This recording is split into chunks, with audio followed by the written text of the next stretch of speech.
Hey guys, my name is Matimio, and without beating around the bush, the new Dark Below DLC is fairly disappointing. I preface this by saying that if you love Destiny for what it is, you've already played for hundreds of hours and you want more of the same, then you're probably going to enjoy the hell out of this content. It has more missions, more raids, more guns and weapons for you to find, and so if you love Destiny for what it is and you can't get enough, you are probably going to enjoy the Dark Below simply because it extends the life of the game. But for everyone else that was maybe hoping that they would explain more of the story and the universe, you were hoping that the boss battles wouldn't just be repetitive bullet sponges, this is where at least my disappointment lies. And so the first thing that I wasn't too thrilled about is that while I enjoyed the new missions, the new story missions, I like the new narrator, there appeared to be only 3 of them. I could only find 3, and each one only lasted about 8 to 10 minutes. That's only 30 minutes of content, and admittedly, the story itself could be condensed down to about 5 minutes. It's becoming abundantly clear that when Bungie makes the claim that the Destiny franchise is going to span a decade, it's going to be around for 10 years, that's how long it's going to take for them to actually explain what the hell is going on with this story. If the main game and the Dark Below DLC is any indication of how slowly they're going to be parceling out information, it is seriously going to take that long for us to get any in-depth storytelling. Maybe I'm being too hard on Bungie. Maybe I should stop expecting there to be this epic saga. Granted, they sold the game to be just that. They said that there was going to be an incredible story behind it. Maybe my definition of what an incredible storytelling is slightly different from theirs. I guess I should just accept that what we're getting is more context as to why we're killing the Vex, why we're killing thousands of the Hive, and accept it for what it is, and that is just context. Another thing I wasn't too keen on were the boss battles. One large complaint that I know many people had with the boss fights in Destiny is that they're very generic. You enter a strike, you kill waves of enemies until you reach the boss, and then the boss itself is just using 1 or 2 attacks. He has a huge health pool, and he never changes up his playstyle or his tactics throughout the entire encounter.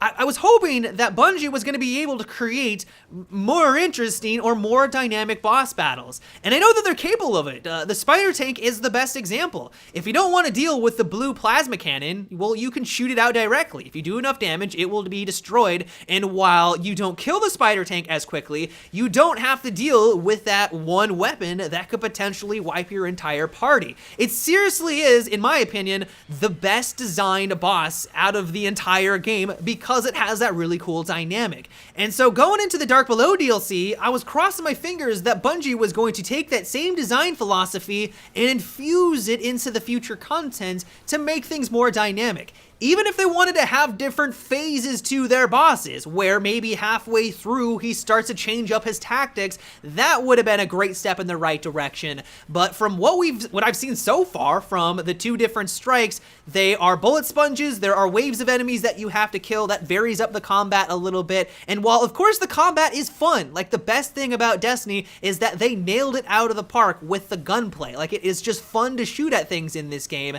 At the end of the day, the bosses themselves are very generic and they're just huge bullet sponges. One thing that I'm really enjoying though are the new PvP maps. PvP in Destiny is easily one of the strongest aspects of the game, and the 3 new maps add some cool variety. I know that my favorite so far is the Black Garden map. It looks phenomenal, and I really do have to give a tip of the hat to the art department at Destiny. These maps look incredible. There are some backdrops that will just take your breath away. They look that amazing. And for the most part, I feel like they're relatively well balanced. We probably won't know for a couple of weeks until, players have been on them for many, many hours until we can get a definitive answer if they are well designed. But at least so far, I've had a lot of enjoyment on these new maps, and I would say that this is one of the strongest aspects with the new DLC. But probably my biggest grievance with the Dark Below is that if you do not want to shell out the $20 to buy this expansion pack, you just want to play the vanilla version of the game,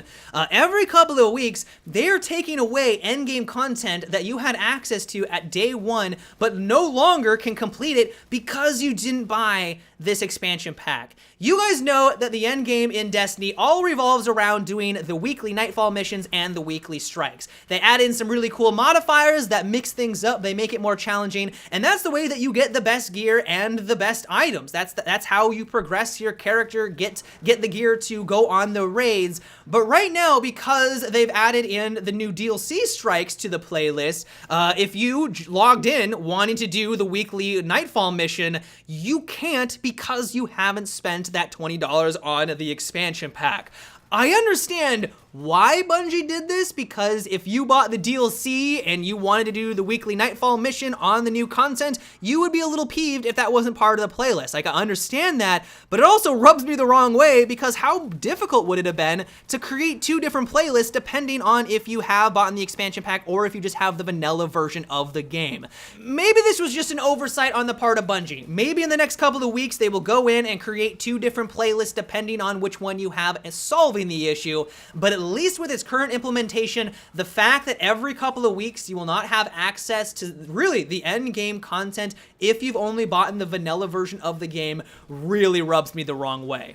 As for the raid, while I can't speak from personal experience, I have talked to some buddies that have run it, and I've also watched the Twitch and YouTube videos. It looks like it's a lot of fun. People are saying really good things about it, and that was also true with the first raid, but you also have to remember that you need to have 5 other friends to run it with you. Bungie has made it abundantly clear, even coming out recently and saying that they have no intentions of creating a looking for group function, and so if you don't have a few other buddies that want to run this content with you, you're probably going to be out of luck unless you join one of the third-party sites that gets people to work together. Overall, though, once again, if you like Destiny for what it is, you like the strikes, you like going on the raids, you love the gear and the progression of your character, then you're probably going to get a lot of enjoyment out of the Dark Below. But if you were expecting maybe a little bit more or some improvements on the faults that the game had in the past, such as a terrible story or improved boss battles, or even mixing it up, like we're not going to a new planet, they really use a lot of assets, you're going to be going and traversing over areas that you've done in the past, fighting the same monsters, fighting the same creatures, then you're probably going to be fairly disappointed with this DLC. But yeah, guys, that is about it for today's video. I hope you enjoyed, and so until tomorrow, have a good one, and take it easy.